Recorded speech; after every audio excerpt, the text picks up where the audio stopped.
มาส่งถึงพี่น้องผู้รับถอนยินเสียงข่าวเขาดังหมดตามเสียงอยู่ค่ะวันวันในโดเมนอยู่ในวันที่25เดือนธันวาคมปี2026ในคาเลข่าวและยิบด้าน3 6ข้อข่าวน้ำเมืองนอกเมืองสิติมาต่างถึงนี้พี่น้องผู้ปัญญาเขากว่าอยู่ค่ะข้อข่าวที่1ยิงสาวไต้ก็1เอาเวอร์ฮับจุมคูอันป้อมต่างย้อนเป็นคนไทยเลญาติญาติ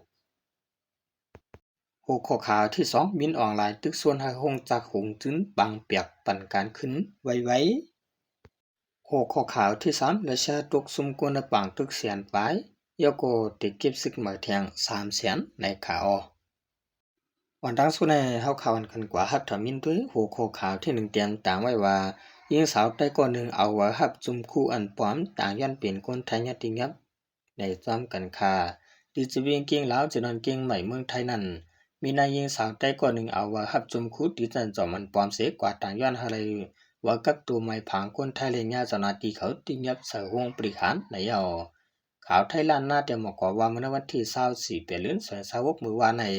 เจ้าหน้าที่ภายไม้พังกวนเมือง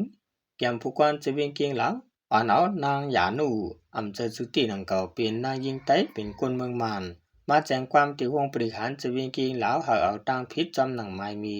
จะตื้อพื้นดินไหลลุงปองจึงอันป้อมในย้อนว่ามื้อนาในมานางเอาว่าฮับจมคูปีจันจอมลงมหาวิทยาลัยสุโขทัยราชอีตั้งพื้นดินพื้นไล่อันเกี่ยวข้องเสียมาต่างย้อนหาไหลไม้พังกับตัวกวนเมืองไทยจำหนังไม้มี7/2นั่นในเจ้าหน้าที่มีรองทางเทิมแลมือกับ10รองทำด้วยที่จันจอมลงนั่นจึงจังไรหัวเปลี่ยนอันปลอมก่อนนั้นเจ้าหน้าที่ภายไม้พังจะเวียงเกียงหลาวจังไรเอาตั้งพื้นดินพื้นไล่สักเสียหลักฐานทางเสียงสีมาถึงลาตีดุมบริหารว่าไหนเจ้าหน้าที่เขาลาดว่าอันไรเฮ็ดจึงนั้นในเป็นปุ่นตาเก็ดเคกลางรองจะตื้อพื้นดินพื้นไล่อันปลอมย้อนหมายพังไทยอำนั้นย้อนสุไลสุนเปลี่ยนไว้กับตัวหามีรองยุ่มยำตั้มจะเนื้อนาการรองเฮ็ดวัดเวิร์หมายพังเจ้าหน้าที่เขาในย้ำเหลืออยู่ที่เจ้าหน้าที่บริการที่ขึ้นกดทัดพื้นดินพื้นไล่มันนางแทงต่อว่าถึงลุมตราไปเทียบตัดสินว่ามันนางมีตามพิษในนั้นมันนางย่างตึกเผือกจึงขาวเสือไปเจอควรมีตามพิษในสำนักหมายมีเมืองไทยปอเฮ็ดเจอถือพื้นดินพื้นไล่อันปลอมจริงสร้างทุกข้อ6เดือนถึง1ปีอำนั้นตามเงิน 10,000 บาทถึง 200,000 บาทอำนั้นต่างตามเงินและตามขอบต่าง2เปิงในข่าววันต่างเมืองจึงมาเกิดที่เมืองไทยนั้นพอเห็นเด็กที่เมืองไทยและหับซุมคุจันจอมเมืองไทยในจึงมีศูนย์ต่างย้อนหมายพังไทยละอยู่ในกาในก็จะเป็นพี่น้องไต้ในขณะใครเป็นคนไทยเลยเอาไว้หับจุมคุอันปลอมสิแล้วก็อีกตั้งพื้นลายอันปลอมหลายเจอหลายลองสักเสหลักฐานตอนตัดที่ย้อนเป็นคนไทยเลยนั้นกว่าย้อนเป็นคนไทยในขณะก้อยกาว่าพื้นลิกพื้นลายพื้นหับจุมคุจะด้านซ้ำเป็นอันปลอมมันเลยญาติยับในขณะแต่เลยว่ามันนางก็เตรียมถอมข่าวถอมงาวสังถอมปืนเลยเฮ็ดฮอดลงกว่าค่ะข่าวต่างเมืองไทยก็ออกมาอยู่กูวันว่าคนอันแต่เลยวัดไทยนั้นมันแต่เลยมีอีสังหลายแต่เลยหางยันสังพองยาก็ปวดใจตื้อพื้นลิกพื้นหลายอันปลอมซะในมีตัวตามเสียงหือในซะในค่ะมันนางในเตรียมถอมสังและเฮ็ดกว่าในค่ะยาก็ซ้ำเป็นพี่น้องใต้แทงกว่าในค่ะ10 แนวข่าวกันกว่าฮับทำยินด้วยหูข้อข่าวที่2เตรียมต่างไว้ว่า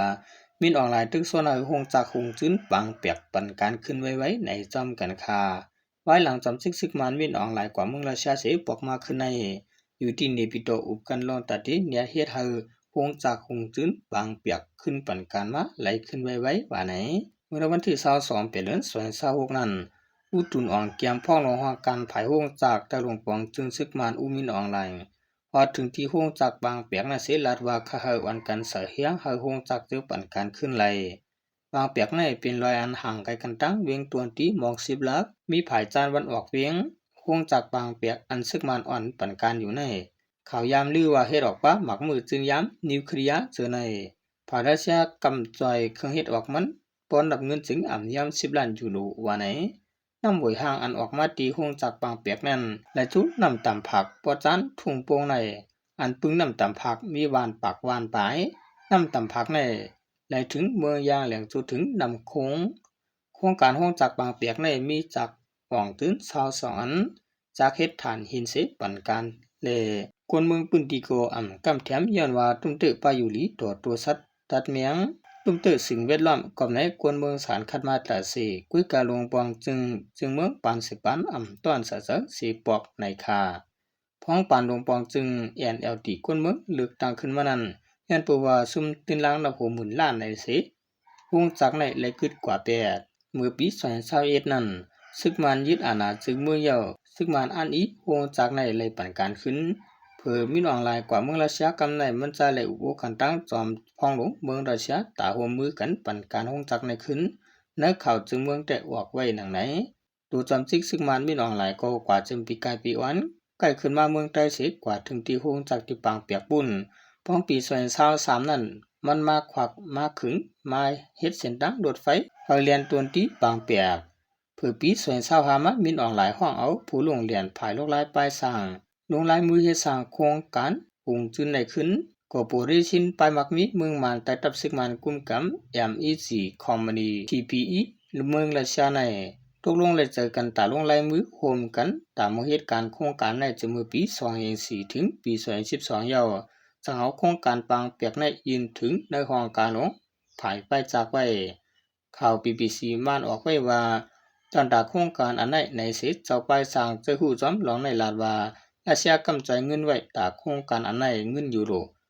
10.5 ล้านอันลงลายมือได้กินแก่นกันตั้งซึกมันแต่เฮ็ดโครงการหงจากหงจื้นจะเฮียงฐานหินบางเปียกในเป็นคอมมานีพีออนอันหนึ่งแต่คอมมานีโรดแทกเมืองรัสเซียอันใกล้ขายเครื่องกองกลางปันซึกมานั่นไหนจุมกุนหนุ่มปูพีวายโอเมืองแต่ประจันยามปืนผาไว้ทางไหนในข่าวกลุ่มนี้เนี่ยก็ที่เป็นกลุ่มนี้อันอ่อนยีดมันอันเพออกมาตีจุมเจือนขายเครื่องกองกลางปันซึกมันที่เมืองรัสเซียนั่นก้อยในข่าวเนาะสังเกตว่าเขาปั่นการพองงามขึ้นที่หงจากหงจื้นบางเปียกในปนไหนถึงมันเตตุ้มเตอกวนเมืองและตัวสัตว์ตั้งนำตั้งหลายค่ะเนาะเหมือนจังหนังกวนเมืองอันไรจะตื้อนำต่ำผักในก็วานปองมันมีเป็นปากปลายในแลแต่เลยว่าตุ้มเตอตกกวนเมืองที่เตว่าค่ะสังเกตว่าเป็นปางตึกที่มาปนไหนถึงหงจากหงจื้นในก็เป็นองตีอันเตจางยะไปมักมีสึกมันก็ว่าไรไหนค่ะสืบเสนอเฮาข่าวกันกว่าถอมด้วยข่าวนอกเมืองเตรียมต่างไว้ว่าราชาตกซุ่มกวนในปางตึกแสนปลายตีขึ้นเก็บซึกหมอแทง3 แสนในจอมกันค่ะเนาะเมื่อในวันที่23เดือนธันวาคมปี2026โลกแมนอยู่เดือน9มา10ค่ำปีได้1ปากปลาย20นี้นั่นอยู่ที่จอมจึงยูเครนเซเลนสกีออกมาลาดว่าไว้สิการเลือกตั้งสภาในเดือนนายนราชามีแผนการตัดที่เก็บซึกหมอแทงอ่ำย่ำ3 แสนกอบเปิดตัดที่ยึดซึกหมอปืนที่ปอดตอนปัสอันเป็นโตเน็กและดูฮันคัสเมืองยูเครนปอดวันออกอะไรตั้งหมดในปีไหนว่าไหนนอกจากนี้ก็ภายตั้งเมืองยูเครนยังลำขาดว่า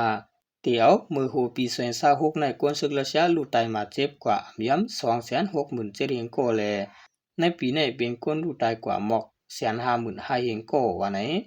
ซึ่งก็ดีภายตั้งเมืองยูเครนได้หับมักมีไซต์แต่ได้เก็บเขตตั้งกลางเขาแบตเตอรี่วัดที่อเมริกันลดยอมลงกว่าเลยเมื่อปี2023นั้น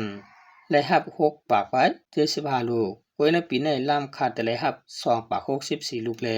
แบตเตอรี่วัดนี่ก็เป็นเครื่องเหตุเขตตั้งกลางเขาอันยูเครนจางยืมมักมีไซต์รัสเซียไลในเซเลนสกีลาดหนังไหน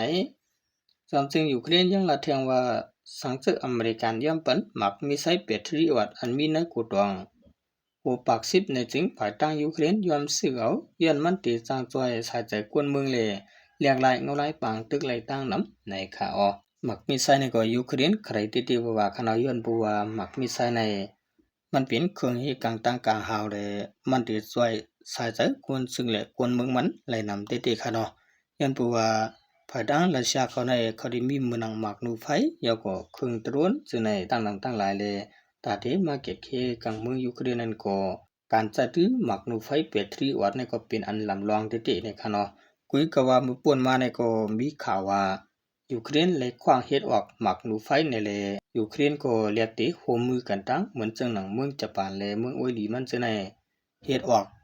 หมากนูไฟแบตเตอรี่วัดอยู่ในค่ะลินสุดมาขอบใจนำถึงพี่น้องเขาเจอเป็นผู้เตรียมข่าวแลผู้ทำข่าวเขาตั้งหมดตั้งเสียงอยู่ค่ะเหมือสูงตั้งเสียงค่ะ